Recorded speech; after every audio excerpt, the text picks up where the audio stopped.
लालची भाभी। करिश्मा, रेशमा और मनीषा 3 बहनें हैं। उनका एक भाई भी है, मयंक। मयंक अपनी बहनों को बहुत प्यार करता है, लेकिन मयंक की पत्नी सविता इस मामले में मयंक से बिल्कुल ही अलग है।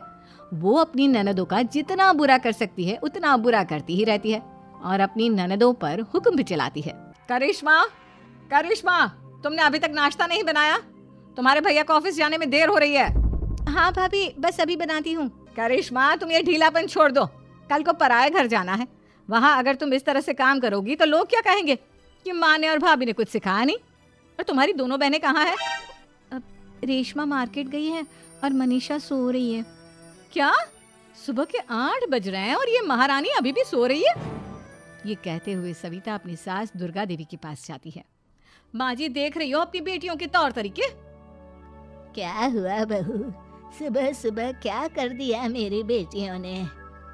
अरे एक तो अभी अभी उठकर किचन में गई है, दूसरी सुबह सुबह बाहर चली गई और तीसरी अभी तक सो रही है। क्या करूं मैं इन तीनों का, मैं तो परेशान हो गई हूँ। जाकर उठा उससे और रेशमा से मैं बात करती हूँ। सविता सीधा मनीषा के कमरे में जाती है और उससे कहती है, महारानी जल्दी उठो, सूरज सर पर आ गया है। भाभी थोड़ी देर और सोने दो ना, मैं रात को लेट सोई थी। वो क्या ना, यूनिट टेस्ट चल रहे हैं। शराफत से उठती है या नहीं, या फिर पानी की भरी बाल्टी डालूं तेरे ऊपर? नहीं भाभी, मुझे बिस्तर में नहीं नहाना, उठती हूँ मैं। मनीषा जल्दी से उठकर बाथरूम में चली जाती है। सभी आराम से बैठकर नाश्ता कर रहे होते कि तभी रेशमा बाजार से हाथ में सामान लिए आ जाती है। रेशमा को देखते ही सविता उस पर बरस पड़ती है। लो, आ गई महारानी। ऐसा भी क्या सामान लाना था जो सुबह आंख मलते ही बाजार की तरफ रवाना हो गई? भाभी, कल आप ही तो चीख रही थी कि घर का सारा सामान मुझे ही लाना पड़ता है, घर में किसी को भी किसी काम से कोई लेना देना नहीं है। अब मैं बाजार जाकर सामान ले आई तो आपको इस बात से भी तकलीफ हो रही है? देख रही हो माँ जी, अपनी बेटी की जुबान कैंची से भी तेज चलती है। और मयंक, आप तो कुछ कहेंगे नहीं अपनी लाडली बहन को। रेशमा, अपनी भाभी से ऐसे बात नहीं करते, चलो माफी मांगो। भैया, मैं क्यों माफी मांगू? आप भाभी से बोलिए ना कि हम पर कम हुक्म चलाया करे। हम इस घर की बेटियां हैं और आपकी पत्नी की ननद है, नौकरानी नहीं। लो कर लो बात, इनकी भलाई के लिए कुछ भी बोलो तो इन्हें बुरा लग जाता है। इस घर में यही इज्जत है मेरी। देख लो माँ जी, आपकी बेटी किस लहजे में मुझसे बात कर रही है। सविता वहां से चली जाती है। मयंक को बहुत गुस्सा आता है, वो भी वहां से चला जाता है। फिर करिश्मा रेशमा को समझाती है, रेशमा, तुम्हें भाभी से माफी मांग लेनी चाहिए थी ना। लेकिन दीदी, मैंने कुछ किया ही नहीं, तो मैं माफी क्यों मांगू? हाँ करिश्मा दीदी, रेशमा दीदी जैसे ही घर में आई भाभी ही उन पर चिल्ला रही थी। हाँ, मैं मानती हूँ कि गलती भाभी की थी। मैं तो इसलिए बोल रही हूँ कि भाभी ने माँ को तो पूरी तरह अपने वश में कर लिया है। वो हमारी बात सुनती ही नहीं। मयंक भैया हमारे लिए हमेशा खड़े रहते हैं, इसलिए उनकी बात का मान तो तुम्हें रखना चाहिए था ना। कोई फायदा नहीं दीदी, कुछ दिनों की बात और है, भाभी उन्हें भी हमारे खिलाफ भड़का देंगी। फिर वो भी माँ की तरह हमारी किसी बात का विश्वास नहीं करेंगे। इसी तरह सविता अपनी तीनों ननदों को किसी न किसी बात पर परेशान करती रहती थी। एक दिन मयंक अपनी तीनों बहनों के लिए गिफ्ट लाया। करिश्मा, ये तुम्हारे लिए हार का सेट, रेशमा तुम्हारे लिए सुंदर सी ड्रेस, और मनीषा, तुम्हें किताबें पसंद है ना, तुम्हारे लिए किताबें लाया हूँ। थैंक यू भैया। थैंक यू भैया। थैंक यू भैया। करिश्मा, तुम्हारा नेकलेस कितना सुंदर है, ये भैया कहाँ से ले आए होंगे? मैंने भैया को 3 दिन पहले फोन पर ये डिजाइन दिखाया था और आज भैया ये ले आए। सविता तो अपनी ननदों के गिफ्ट्स देखकर जल गई और करिश्मा का नेकलेस तो उसे भी बहुत पसंद आया था। अपनी बहनों के लिए कितना अच्छा नेकलेस लेकर आए हैं, मुझे कभी कोई गिफ्ट नहीं दिया। मैं आज ही ये हार चुरा लूंगी। रात में सविता करिश्मा का हार चुरा लेती है और इसी तरह उसे अपनी ननदों की जो भी चीज अच्छी लगती वो उसे मांगती नहीं, बल्कि रात के अंधेरे में चुरा लेती। इसी तरह दिन बीतते गए और सविता ने मयंक के दिल में भी उसकी बहनों के लिए नफरत पैदा कर दी। एक दिन मयंक ने करिश्मा और रेशमा के लिए रिश्ता देखा और ये बात उसने घर में सबको बताई।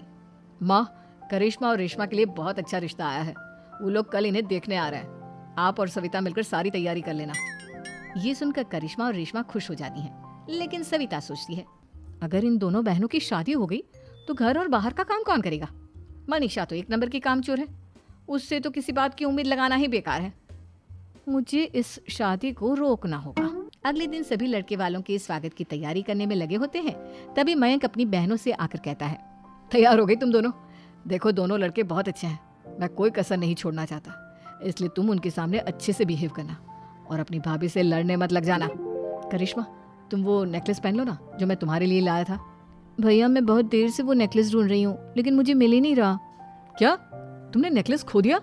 तुम्हें पता भी है वो कितना महंगा था? तुम कोई काम ढंग से नहीं कर सकती। मयंक गुस्से में वहां से चला जाता है। थोड़ी देर बाद लड़के वाले भी आ जाते हैं। वो दोनों बहनों को पसंद कर लेते हैं और रिश्ता पक्का हो जाता है। लेकिन सविता के दिमाग में तो कुछ और ही खिचड़ी पक रही थी। वो पंडित जी के पास करिश्मा की कुंडली लेकर जाती है और उन्हें पैसे देकर करिश्मा की कुंडली बदलवा देती है। जब लड़के वालों के पास करिश्मा की कुंडली जाती है तो वो दुर्गा को फोन करते हैं। बहन जी, हमने करिश्मा की कुंडली अपने पंडित जी को दिखाई थी। आपकी बेटी की कुंडली नहीं बल्कि दोषों का पिटारा है। देखिए, मैं और मेरे पति इन सब बातों में बहुत विश्वास करते हैं, इसलिए हम आपकी बेटी से अपने बेटे की शादी नहीं करा सकते। इस तरह करिश्मा का रिश्ता टूट जाता है और सभी घर वालों को बहुत दुख होता है। अब कविता सोचती है, चलो करिश्मा का तो रिश्ता टूट गया, अब रेशमा का भी रिश्ता तोड़ना है। क्या करूं क्या करूं? अब सविता आवाज बदलकर किसी अननोन नंबर से रेशमा के होने वाले ससुराल में फोन करती है। हेलो, मैं कौन हूँ कौन नहीं ये आपके लिए जानना जरूरी नहीं। बस इतना सुन लो कि रेशमा का 2 साल से किसी के साथ अफेयर चल रहा है। बस रेशमा का रिश्ता तोड़वाने के लिए सविता का इतना कहना काफी था। अब रेशमा का भी रिश्ता टूट गया। मयंक और दुर्गा देवी ने रेशमा को खूब खरी खोटी सुनाई और उससे बार बार उस लड़के के बारे में पूछने लगे।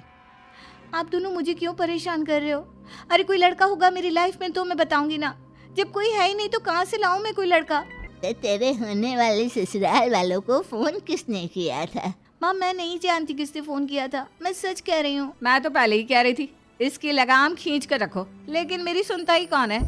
आप चुप रहिए भाभी, ये सब आपका ही किया धरा है।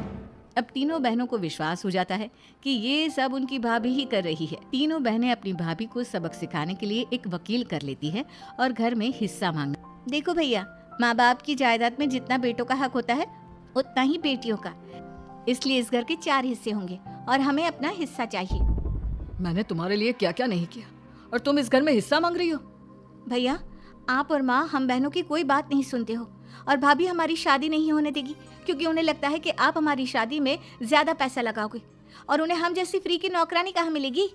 तो हम भाभी के साथ तो रह नहीं सकते, हम बहनों को अपना हिस्सा चाहिए। अरे तुम्हें शर्म आनी चाहिए अपनी भाभी पर ऐसा इल्जाम लगाते हुए।